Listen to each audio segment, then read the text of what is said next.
नमस्कार, मैं विक्रम सिंह। आज की क्लास स्टार्ट करते हैं। हमने आपको बताया था सॉल्यूशन यानी कि विलियन। विलियन के बाद अब दूसरा टॉपिक आता है, दूसरा पार्ट आता है उसका न्यूमेरिकल्स। हम उनके न्यूमेरिकल्स को किस तरह से सॉल्व करेंगे, कुछ न्यूमेरिकल इजी वे में बता रहा हूं आपको, और ये न्यूमेरिकल बना लिए तो कैसा भी न्यूमेरिकल आपसे इस टॉपिक से रिलेटेड बन जाएगा। आपकी शुरुआत करा दें, चलो देखें क्या है और कैसे बनेगा। क्वेश्चन आपके पीछे लिखा हुआ है, चाहे जहां से भी देखना चाहें आप देख लें। देखिए, पहला क्वेश्चन लिखा हुआ है आपके पास, 1 किलोग्राम विलायक में उपस्थित विलेय की मोलों की संख्या की मोलरता ज्ञात कीजिए। 1 किलोग्राम विलायक में उपस्थित विलेय की मोलों की संख्या को विलेय की मोलरता कहते हैं। ये तो क्वेश्चन नहीं हुआ, मैं कहां पे हूं, हाँ ये क्वेश्चन हुआ आपका। बहुत सारे न्यूमेरिकल्स हम लोग पढ़ने वाले हैं, लेकिन कुछ ऐसा सीखने वाला न्यूमेरिकल पहले देखेंगे। तो चलिए, ये फर्स्ट क्वेश्चन है आपके पास। वो तो मोलारिटी हुई, मोलारिटी, मोलालिटी, मोल फ्रैक्शन हमने पढ़ लिए, बस इसके न्यूमेरिकल्स बना के देखते हैं। चलो, सिंपल क्वेश्चन। 5 ग्राम NaOH विलयन में घोलने पर 5 ग्राम NaOH विलयन में घोलने पर बने 450 ml विलयन की मोलरता ज्ञात कीजिए। थोड़े न्यूमेरिकल और आगे करेंगे, जैसे देखते चलिए। फर्स्ट क्वेश्चन दिखा हुआ है, इसको समझें क्या दिया है, इसको पे ध्यान दीजिएगा। पहली बात, 5 ग्राम NaOH विलयन में घुला हुआ है। Calculate the molarity of a solution. Solution का मोलरिटी कैलकुलेट करना है। Containing 5 gram of NaOH dissolved in 450 ml of solute. Solute कैसे सॉल्व करेंगे, पहले एक एक चीजों को समझते जाओ। आपके दिमाग में क्या चल रहा है, आपके दिमाग में जो चल रहा है ना, वो क्वेश्चन को सॉल्व करता है। आपके दिमाग में वो इमेजिनेशन चल रहा होगा तो वो काम करेगा। यानी आप इमेजिन करना पड़ेगा कि आपको क्या क्या मिल रहा है, आपने क्या क्या उस क्वेश्चन में देख रहे हैं, इमेजिन करना पड़ेगा। अगर आप सिर्फ दिया गया है, ज्ञात करना है, सॉल्यूशन नहीं, ऐसा नहीं होता। न्यूमेरिकल्स को इमेजिन करना पड़ता है आपके थ्योरी टर्म्स के बेस पर। आपकी थ्योरी कितनी अच्छी है उस पर डिपेंड करता है। लाइट चली गई है, कोई प्रॉब्लम नहीं, हमारी क्लास तो चलती रहेगी। तो चले, यहां पर क्या क्या दिया गया है, सॉल्व करें। सॉल्व कर रहे हैं। गिवन है B, NaOH सॉल्यूट है, WB 5 ग्राम है, और किसमें वॉल्यूम ऑफ सॉल्यूशन यानी विलयन का आयतन 450 ml। फाइंड करना है, क्या फाइंड करना है, मोलैरिटी फाइंड करना है। फॉर्मूला आपको याद हो रहा होगा, बोलो याद करो फॉर्मूला। कल मैंने अच्छे से याद कराया था सैटरडे को। क्या है, molarity is equal to WB into 1000 by MB into V in ml, और ml में ही दिया है आपका ये आयतन, वॉल्यूम। WB दिया गया है 1000, ठीक है। MB नहीं दिया गया, तो अणुभार निकालना आपको मैं शुरू से बता रहा हूं इस चैप्टर में। तो वो है MB इज इक्वल टू क्या है, सोडियम का 23 होता है, ऑक्सीजन का 16 होता है, एटॉमिक नंबर, एटॉमिक मास, और हाइड्रोजन का 1 होता है, तो टोटल हो गया 40। हो गया, जवाब मिल गया। क्या है बताओ, WB है 5, तो M इज इक्वल टू, आपने इस वैल्यू को पुट कर दो, 5 इंटू 1000 बाई MB 40 इंटू 450। ये 2 0 तो वैसे ही कट गया है ना। आप बोलो क्या होगा, कितने बार जाएगा ये। अब यहां पर ये हो गया 2, ये हो गया 5, तो ये हो गया 25 भी कह सकते, 5 5 कम 5 5 नहीं 45, ठीक है, ये हो गया। और आपके पास कितना मिल गया, ये 5/18, और 5/18 कितना होगा, कैलकुलेट करो जल्दी से, चलो बताओ जल्दी से कितना होगा।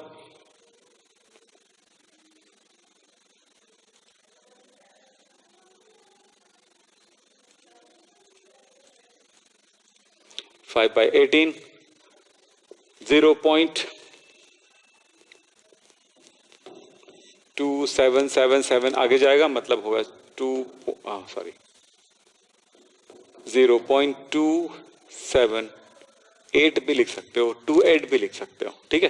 तो ये होता है इसकी वैल्यू। तो ये हुआ, इसका यूनिट होता है मोलैरिटी का, मोल पर लीटर। ये है आंसर। आप सब तो बाद में नोट करते हो ना, पहले एक बार देख लो एक निगाह, और नोट बाद में अगर करते तो कोई प्रॉब्लम नहीं है, आप बाद में भी नोट कर सकते हो। तो इस तरह से मोलैरिटी वाला, इससे बड़े बेनिफिट क्या होने वाले हैं पता है, आपका भविष्य की रचना हो रही है। यानी 11th में जो कर रहे हो, जो पढ़ रहे हो तो ठीक है, पर आपकी 12th की रचना हो रही है। आप 12th को भी बेहतर करने लगोगे, यही एक खास बात होगी। चलो देखें, चलिए हो गया। अब चलो इस क्वेश्चन को आपने देख लिए हैं, इसको कैसे बनाएंगे, आपने कुछ ना कुछ तो सोच लिए होंगे। क्या क्वेश्चन लिखा हुआ है, 75 ग्राम बेंजीन में 2.5 ग्राम इथेनोइक एसिड के मोलरता की गणना कीजिए। यहां पर क्या है,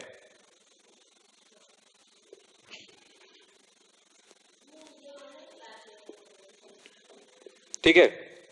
अब देखो क्या करना है, सॉल्व। गिवन क्या है वो देखिए। सबसे पहले तो यही चाहते तैयार किया। अब यहां पर ध्यान दो, बेंजीन में ये घुला हुआ है, बेंजीन में घुला हुआ है। तो यहां पर दो चीजें आपके पास नजर आ रही है। पहले वाले में क्या था कि आप पानी में घोले हुए थे, पानी में घोले हुए थे, क्या चीज, बी था NaOH। क्योंकि जब आपको विलायक के बारे में नहीं बताया जाता है तो सीधा सा मतलब होता है वो पानी ही होता है। चलिए हो गया। अब यहां पर देखो, यहां पर इतना ज्यादा है, मतलब 75 ग्राम है, ये इतने ग्राम, मतलब ये आपको दिया गया है बेंजीन, ए दिया गया बेंजीन। बेंजीन का फॉर्मूला पता है ना आपको, C6H6 बेंजीन है। चलिए दूसरी बात है, बी दिया गया इथेनोइक एसिड। इथेनोइक एसिड मतलब एसिटिक एसिड, COOH। तो ये पूरा सॉल्यूशन के बारे में पता चल गया कि एक विलयन है जिसमें बेंजीन में घुला हुआ है इथेनोइक एसिड, यानी कि एसिटिक एसिड घुला हुआ है। अब आप क्या सोचेंगे, इतने ग्राम, फिर ये पूछा गया है। अब देखो क्या है, तो ए और बी पता चल गया। बेंजीन का द्रव्यमान यानी मास WA 75 ग्राम, WB, W मतलब मास ऑफ बी कितना है 2.5 ग्राम। कुछ बच्चों ने कैलकुलेशन कर भी लिए हैं, yes Rahul Roy, very good. अभी वो सारे क्वेश्चंस हमको थोड़े ज्यादा क्वेश्चन करने हैं, इसलिए थोड़ा ध्यान रखिएगा, बताते जाइएगा क्या कर रहे हो। फिर देखो क्या होगा, इथेनोइक एसिड हो गया। अब बोलते हैं मोलैलिटी कैलकुलेट करना है। मोलैलिटी आपको फाइंड करना है। मोलैलिटी को स्मॉल m से डिनोट करते हो। आपके पास फॉर्मूला है, फॉर्मूले में वैल्यू पुट कर दो, बात खत्म हो जाता है। फॉर्मूला है small m is equal to WB into 1000 by MB into WA, molality में इन ग्राम, ग्राम में आपको WA देना है। अब आपके पास है ये और ये दो चीजें हैं, ये दोनों है, बस ये नहीं दिया है। तो MB कहां से निकालोगे, B क्या चीज है भाई ये, तो इसका MB निकालोगे। MB आपको कैलकुलेशन सिखा चुका हूं मैं, यहां पर डायरेक्ट लिख देता हूं, 60 होता है। तो अब बोलोगे सर ये आपको कहां से मिला, तो ये तो मैं बता चुका हूं आपको, अणुभार निकालना, मोलार मास निकालना, कैलकुलेट करना पूरी शुरू से ही चल रही है, पहला क्लास उसी में हुआ था, ठीक है। तो यहां पर टाइम नहीं बर्बाद करेंगे। सो आपके पास हो गया M इज इक्वल टू, अब क्या, WB कितना दिया है 2.5 इंटू ये कितना है 1000 भाई MB कितना है 60 इंटू ये कितना है 75। ये कट गया, ये कट गया।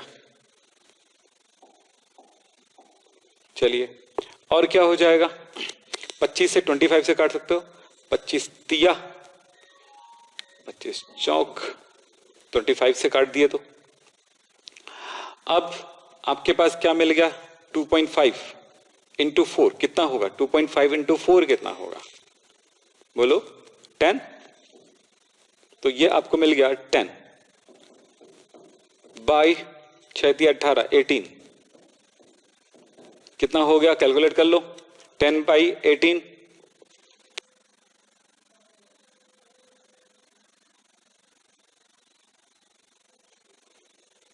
0.55 कितना होगा? 0.55, यानी 56 भी लिख सकते हो यार, ठीक है, और भी 5 जाएगा आगे तो मतलब है 0.556, ये होगा मोल पर केजी, इसका यूनिट होता है। तो इस तरह से आपको सॉल्व करते जाना। एक बार चेक कर लो जल्दी से, एक बार दोबारा चेक कर सकते हो।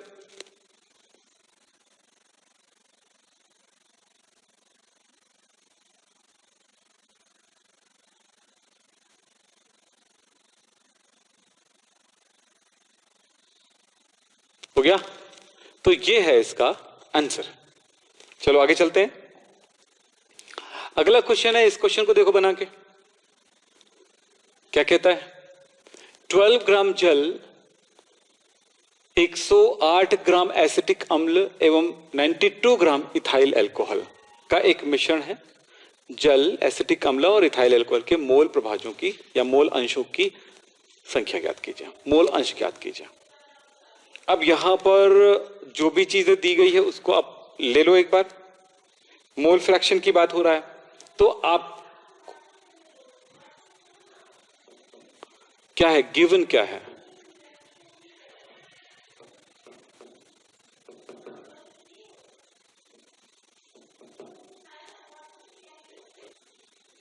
हो गया? चलिए बताओ, इसमें ए बी सी 3 कंटेंट्स दिए गए हैं, 3 कंपोनेंट है। 12 ग्राम वाटर, अच्छा मैं यहां पर नहीं लिख देता हूं, यहां पर लिख देता हूं, ये वाटर है H2O। दूसरा क्या दिया गया है? एसिटिक एसिड CH3COOH और ethyl alcohol C2H5OH। WA, WB, WC। WA 12 ग्राम, WB 108 ग्राम और WC 92 ग्राम। ठीक है, सब मिल गया। अब क्या करोगे?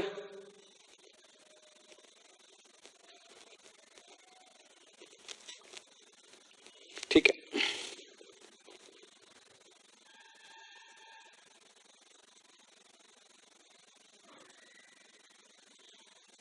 हो गया?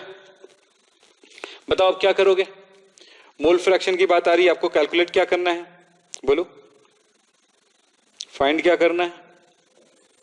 फाइंड करना है बेटा, आपको पूछा है तीनों का मोल फ्रैक्शन, यानी कि XA, XB और XC, तीनों को कैलकुलेट करना है। अब तीनों के लिए फॉर्मूले क्या होंगे आप सबको पता होनी चाहिए। तो फॉर्मूला क्या कहता है? फॉर्मूला कहता है कि XA का मतलब होगा NA by NA plus NB plus NC। अब बोलो तो सर आप AB बस लिखे थे, C कहां से आ गया? मैंने आपको जब पढ़ाया था तो बोला था कि कंपोनेंट जितनी ज्यादा होगी सॉल्यूशन में उन सबको प्लस करते जाना, उनके कुल मोलों की संख्या होती है। यस, तो ये होगा, बस इसमें पुट कर दो वैल्यू। तो इसके लिए अब इसी तरह से XB के लिए फॉर्मूला होगा, तो यहां पर क्या होगा? NB by NA plus NB plus NC, और XC का मतलब क्या हो जाएगा? NC NA plus NB plus NC हो जाएगा। ये तीनों में वर्क करना है आपको। अब यहां पर प्रॉब्लम आपके पास क्रिएट क्या हो गया? NA की वैल्यू क्या होगी? तो NA मतलब होता है WA बाई MA। अब सवाल है कि आपको MA से लेना देना है, तो यहां पर MA कितना होगा? MA होगा 18, इसका MB क्या होगा? तो ये होगा 60, और ये है तो इसका कितना होगा? C2H5OH के लिए क्या होगा? 12 दूनी 24, और इसका होगा 6 और ये हो गया 16, तो कितना हो गया? 10 6 16 और ये हो गया 4 46। तो इसका होता है MC इज इक्वल टू 46। इस तरह से सॉल्व करना है, ठीक है। ये हो गया। अब मुझे क्या करना है, WA है 12, तो ये होगा 12/18। एंड बी का वैल्यू कितना होगा, WB/MB, बोलो कितना होगा, कितना दिया है, 108, 108/60, यस। WA/MA, WB/MB और WC, तो ये NC is equal to WC/MC। WC की वैल्यू कितनी है, 92, और ये कितना है, 46। तो कौन कितना कितने वैल्यू आया, NA, NB, NC, चलिए देखते हैं। फर्स्ट क्या है, 12/18, सीधे सीधा मैं कर देता हूं, बोलो कितना होगा, 0.666। इसकी वैल्यू हो गई 0.66 और 0.67 लिख लो, ज्यादा हुआ तो, ठीक है। 666 लिखा है मतलब 67 लिख लो, ये लीजिए। इसका कितना होगा, 108, 108/60,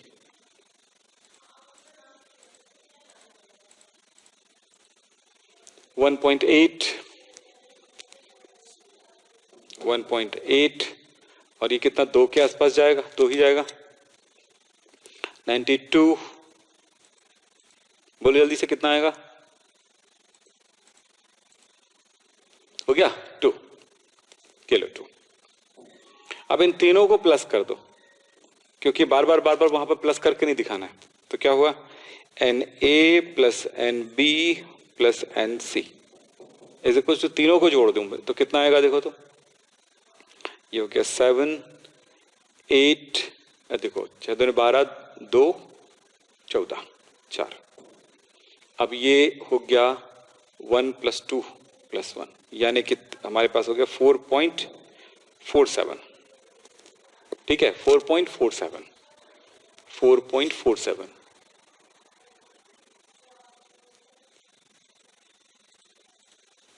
हो गया, सबने क्लियर कर दिए। अब बेटा इस फॉर्मूले में वैल्यू पुट करना है, मिल जाएगा। चलो मैं एक करा देता हूं, बाकी आप लोग कर लीजिएगा, मुझे जरूर बताना। तो फर्स्ट फॉर्मूले में XA इज इक्वल टू क्या हो जाएगा, NA की वैल्यू कितनी है, 0.67, और इन टोटल की वैल्यू कितनी है, यहां पर लिखिए 4.47। तो ऐसे इसका निकल जाएगा, कैलकुलेट करोगे तो। फिर XB की वैल्यू क्या निकलेगी, फिर से बात करते हैं। तो XB की वैल्यू क्या होगा, NB की वैल्यू 1.8/4.47, और XC की वैल्यू क्या होगी, 2/4.47। चलिए सबका वैल्यू मैं लिख देता हूं और इस तरह सबका आंसर मिल जाएगा। चलो कोशिश करो।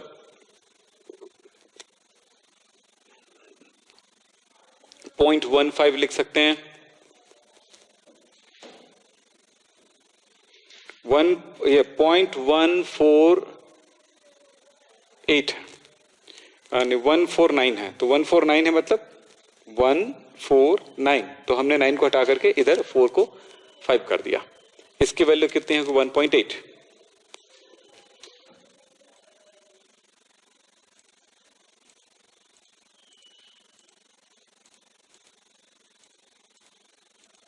इसमें आ रहा है 40, इसमें हो जाएगा 0.40, और इसका 2/47,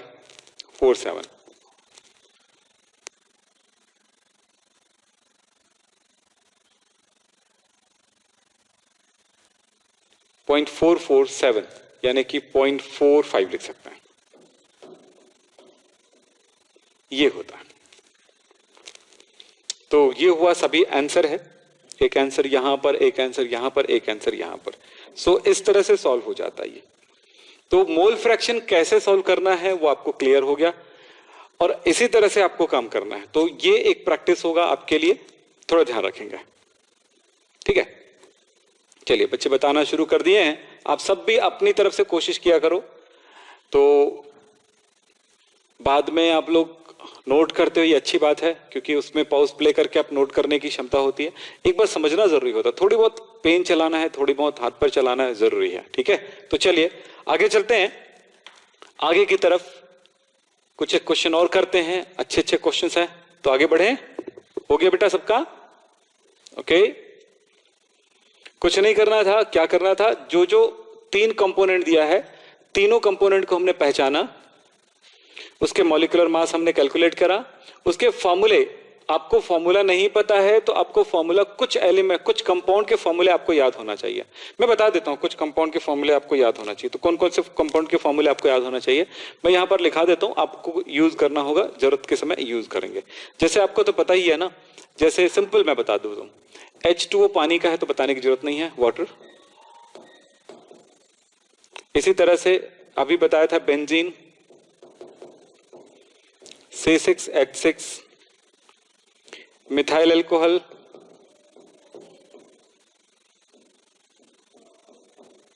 मिथाइल अल्कोहल की जरूरत पड़ती है, तो मिथाइल अल्कोहल का फॉर्मूला क्या है, CH3OH। कुछ कंपाउंड का फॉर्मूला बता देता हूं ना, ये कैसे याद रखना है, क्या करना है, वो तो आगे की पढ़ाई में क्लियर होगा। अभी जो जरूरत की बात है, क्योंकि वहां पर मेमोराइज करना जरूरी होता है, ठीक है। Ethyl alcohol,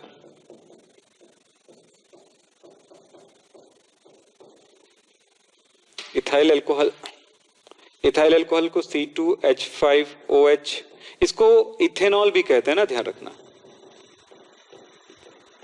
ethanol. इसको क्या कहते हैं, मिथेनॉल। इसी तरह से formic acid, formic acid, formic acid HCOOH, acetic acid, acetic acid CH3COOH। मैं कुछ लिख रहा हूं बेटा, बहुत जरूरी है सब। बेंजोइक एसिड क्लास 11th में चलेगा, आपको ध्यान में रखना होगा। बेंजोइक एसिड C6H5COOH, ठीक है। मैं बोल देता हूं nitric acid HNO3, sulphuric acid H2SO4, phosphoric acid,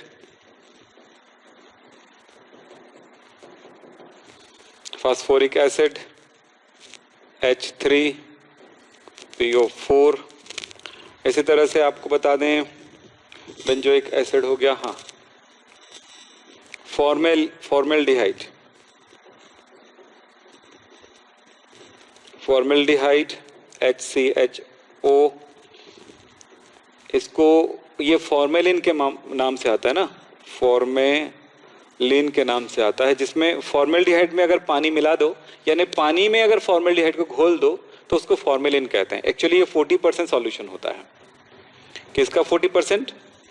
formaldehyde का 40% सॉल्यूशन फॉर्मेलिन कहलाता है, ठीक है, समझ में आई? मतलब पानी 60 ग्राम है और फॉर्मेल्डिहाइड 40 ग्राम है, तो इसका जो विलेन बनता है उसको फॉर्मेलिन कहते हैं। चलो, और कुछ फॉर्मूला देखते जाते हैं। Acetaldehyde CH3CHO, acetaldehyde CH3CHO। मैं इधर मिटाते जा रहा हूं।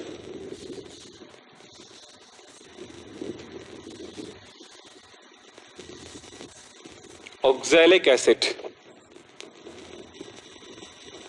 ऑक्सैलिक एसिड, ऑक्सैलिक एसिड का फॉर्मूला होगा COOH, COOH।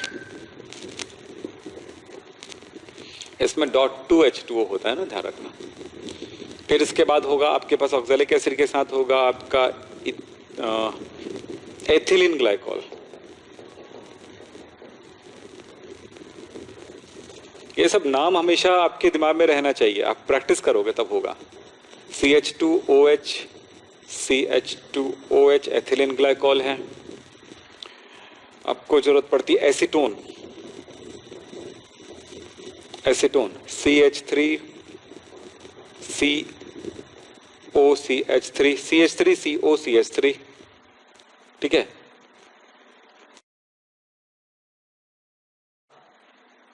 IUPAC सीखना पड़ता है, IUPAC तो बताना नहीं होता है, IUPAC में सीखना होता है, आप सीखेंगे इसका ना। IUPAC में तो बेटा साधारण नाम और आईयूपीएसी नाम में फर्क है। साधारण जो नाम बताया गया है, जनरल नेम जो है, वो याद रखने पर डिपेंड करता है, और आईयूपीएसी एक बार सीख जाने पर किसी भी चीज का नामकरण कर सकते हैं, तो वो सीखने का काम है। ठीक है, अन्य सबको मैं बताना शुरू कर दूं कि ये एसिटिक कैसे है, ये प्रोपेनोन है। अब जब प्रोपेनोन अब जान सकते हो तो एसीटोन बोलूंगा तो कैसे समझोगे इसको? साधारण नाम जरूरी होता है, साधारण नाम से आप आईयूपीएसी कर सकते हो, लेकिन अगर आपको उस चीज का मैंने साधारण नाम बताया और आपसे पूछा कि इसका फॉर्मूला क्या होगा, तो आप नहीं बता पाओगे। लेकिन आईयूपीएसी के बेस पर मैं पूछूंगा कि इसका फॉर्मूला क्या होगा, बता पाओगे। तो सीखना जरूरी हो, तो सीखने का काम है, वो बहुत चैप्टर नंबर 12 में सिखाएंगे आपको। और वैसे भी अगर अभी सीखना है तो हमारे वीडियो अवेलेबल है, आप जाके देख सकते हो। चलिए, एसीटोन हो गया। कुछ इंपॉर्टेंट मैं कंपाउंड्स का यहाँ पे फॉर्मूला लिख रहा हूं। अब सबको ग्लूकोज को तो पता होगा,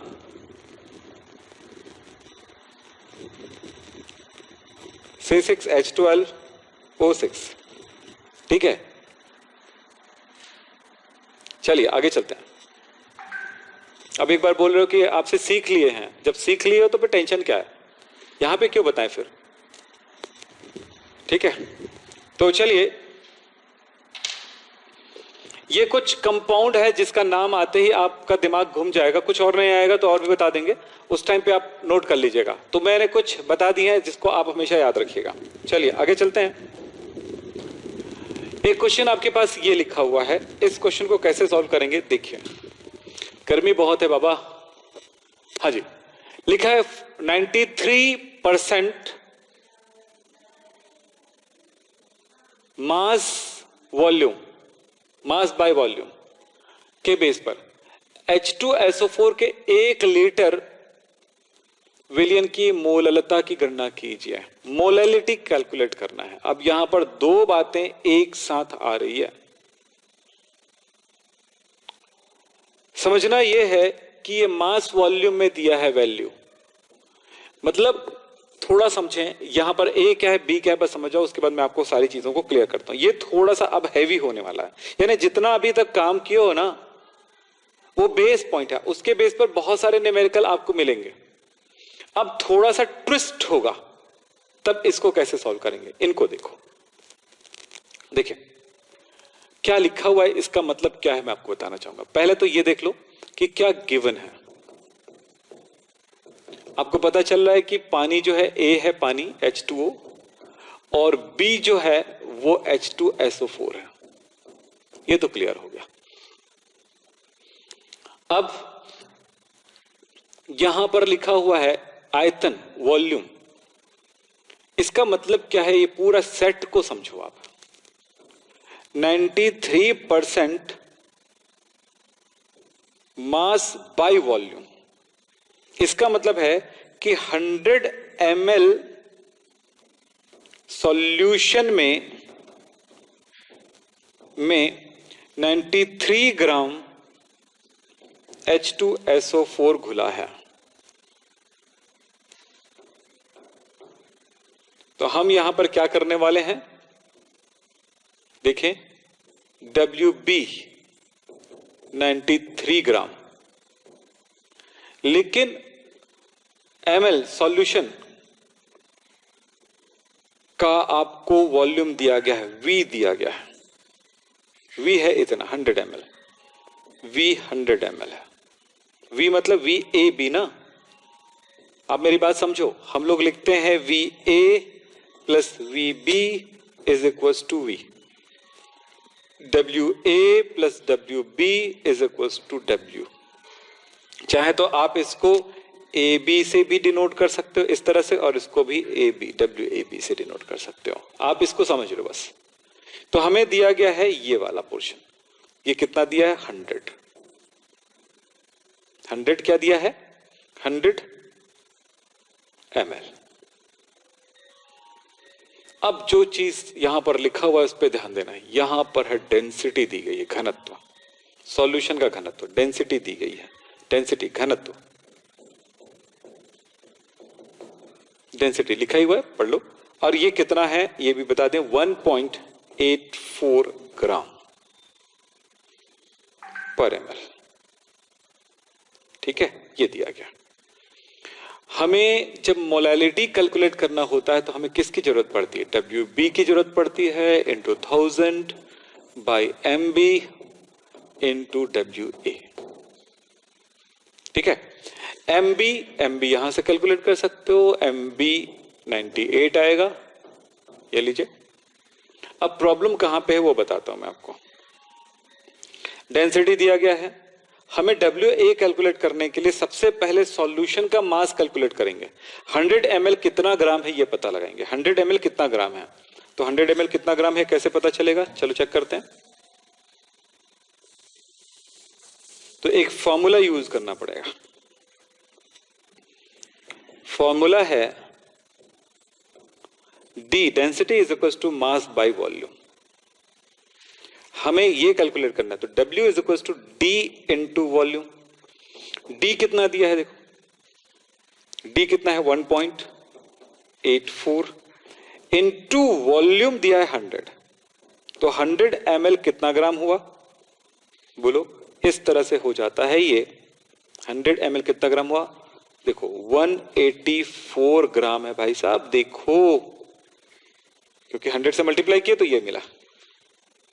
तब हमें पता चल गया है ये कि आपको फॉर्मूला पता है। एक और फॉर्मूला, फॉर्मूला नंबर 2 में आ जाते हैं।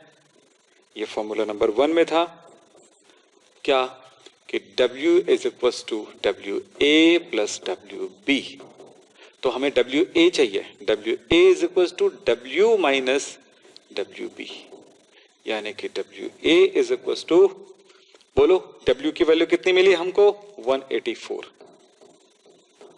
इंटू WB की वैल्यू कितनी मिल रही है हमें? 93। दोबारा पढ़ना पड़ेगा, एक बार में नहीं क्लियर होगा, समझ रहे? क्योंकि जो बच्चा नई बार पहली बार काम कर रहा है उसको थोड़ा सा कंफ्यूजन लगता है। तो बताओ कितना हो जाएगा?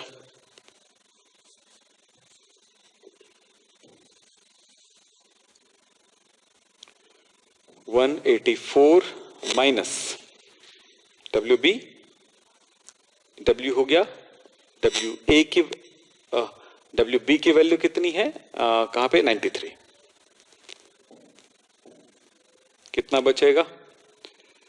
4 में 3 गया, 1 बचा, 18 में 9 हो गया, 9 बचा। ठीक है, चलो इसका मतलब है 91। अब formula number 3, formula number 3, small m is equal to WB into 1000 by MB into WA। WA in gram, gram में ही कैलकुलेट किया हमने। चलिए, तो m इज इक्वल टू कितना हो जाएगा?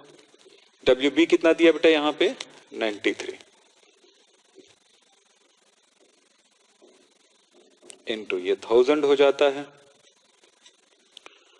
फिर ये कितना हो जाएगा बोलो?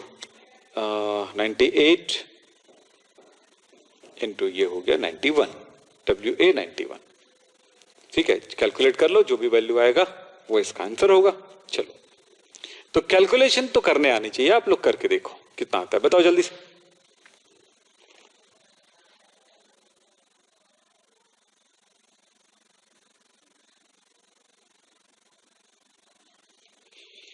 (10.42) इसका आ रहा है m इज इक्वल टू 10.42। ये है इसका मोल पर केजी, या आप लिखना चाहो तो लिख सकते हो 10.42 मोलल, ऐसे। ये है आंसर।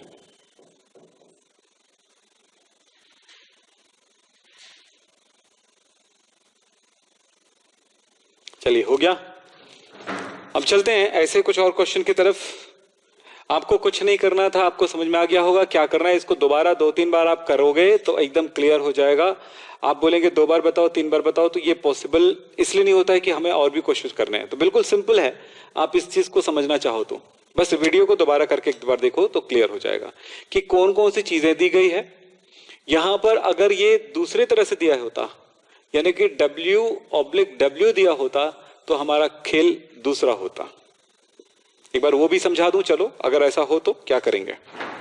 चलो इसका मतलब क्या होता है, W/W होता तो क्या होगा, क्वेश्चन को मैं थोड़ा सा चेंज कर रहा हूं ना, वेट वॉल्यूम की जगह वेट वेट हो जाता, ठीक है, ये तो दिखेगा नहीं यहां पे, तो यही समझ लो कि ये किस में हो जाता, ये W/W में होता तो क्या होगा। चलो चेक करते हैं, इसका मतलब ये होगा, ये B है 93, तो इसका मतलब ये होता कि W की वैल्यू यानी कि WA plus WB is equal to कितना होगा 100 होता। फिर इस डेंसिटी का कोई लेना देना नहीं था, फिर डेंसिटी का कोई लेना देना नहीं था, तब हमारे पास क्या हो जाता, WA की जरूरत थी तो हम क्या करते 100 माइनस WB, तो WB कितना है 93, यानी कि यहाँ पर हो जाता, यहाँ पर वैल्यू हो जाता 7। तो सारा खेल, इधर वाला पूरा खेल खत्म, इसकी जरूरत नहीं थी, ठीक है। तो यहां पर आपका पूरा का पूरा यहां पर क्या हो जाता, इस जगह पर आते ही, इस जगह पर आते ही ये हो जाता 7, इसकी कोई जरूरत नहीं थी। अब समझ में आई बातें, इतना आसान हो जाता है, जो भी वैल्यू आती वो आपका आंसर होता, इतना आसान हो जाता है। अब समझ में आई। तो क्या होता है कि क्वेश्चन पे ध्यान देना पड़ेगा आपको, क्या दिया गया, फिर वो इतना ही आसान हो जाएगा। और ये डेंसिटी वगैरह नहीं लिखा रहता फिर उस टाइम पे, इसकी जरूरत ही नहीं थी, ठीक है। तो समझ में आया। तो जैसा क्वेश्चन रहता है वैसे हमको सॉल्व करना पड़ेगा और क्वेश्चन और ज्यादा आसान हो जाता। समझ में आ गया, पूरा का पूरा बन गया, बस इसको कैलकुलेट करने की जरूरत है। तो कैसे क्वेश्चन दिया है, क्वेश्चन को देखते समय बिल्कुल ध्यान रखना है कि वो किस में दिया है, उसका यूनिट क्या बताया गया, ये सब पे ध्यान देना है। तो चलिए और भी क्वेश्चन है, तो ऐसा भी बना के एक बार देख लीजिएगा, इसको हटा दीजिएगा, बाकी सब तो चीज वही है।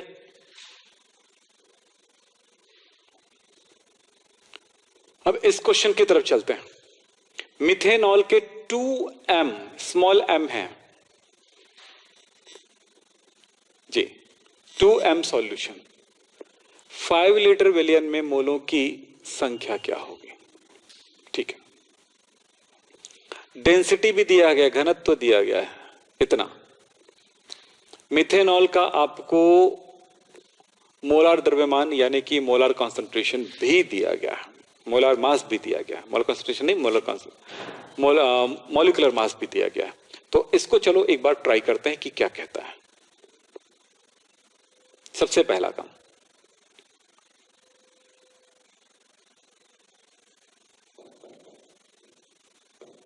गिवन क्या है, m इज इक्वल टू 2,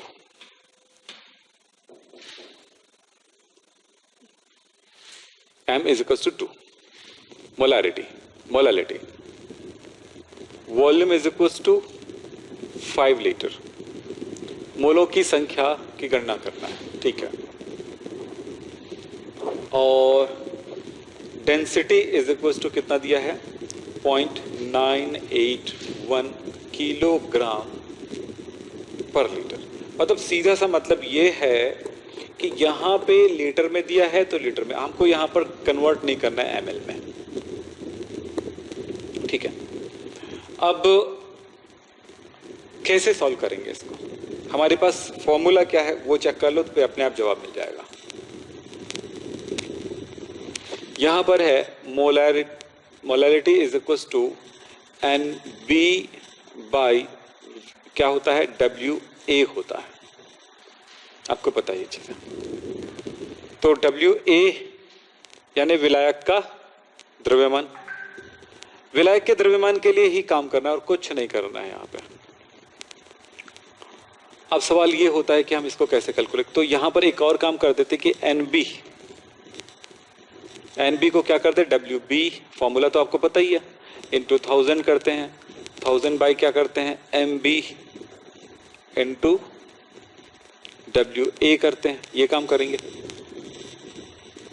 चलो 5 लीटर है, 5 लीटर है तो 5 लीटर का वहां पर मास क्या होगा, तो V तो दिया है, मास कैसे होगा W इज इक्वल टू, तो W इज इक्वल टू क्या कर दो, छोटा सा काम कर दो यहां पे कि आपको डेंसिटी का पता है ना formula, D is equal to W by V, तो इसके लिए क्या हो जाएगा D इंटू v। तो d दिया गया है, d दिया गया है, तो d इज इक्वल टू क्या होगा, d की वैल्यू कितनी है 0.981 इंटू 5 कर दो आयतन। लीटर में रहने दो, कुछ नहीं होता, जिसमें लीटर में दिया लीटर में ही चलने दो उसको, फिर उसको अपन किलोग्राम में कन्वर्ट कर सकते हैं। तो ये इसका जो वैल्यू आएगा किलोग्राम में आएगा, है ना। तो W इज इक्वल टू, तो ये हो गया, मल्टीप्लाई कर देते हैं 5, 5 कम 5, 5 अट्ठे 40 का 0, 5 ने 45 और 4 49, ये होगा 4.905, इतना ग्राम होगा उसका। बस कुछ नहीं करो, ज्यादा इधर उधर तामझाम नहीं करने की जरूरत है, MB की जरूरत भी नहीं है, सीधा सा एक काम करते हैं, M is equal to NB by WA कर देते हैं, क्योंकि इसका मतलब NB ही होता है। सो हमारे पास हो जाएगा NB is equal to M into WA, और यहां पर है 2 इंटू WA की वैल्यू कितनी है 4.905, ठीक है।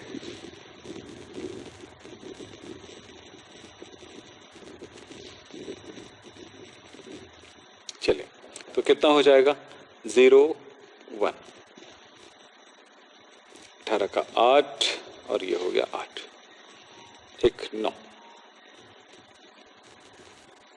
ले लीजिए 99.8 इसका मोल हो गया। ऐसे करना है सॉल्व, क्वेश्चन पे ध्यान देंगे। चले, हो गया।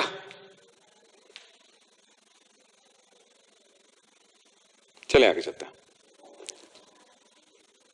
तो ये कुछ एक क्वेश्चन मैंने अभी कराए हैं, आगे जाकर के और भी क्वेश्चन करेंगे।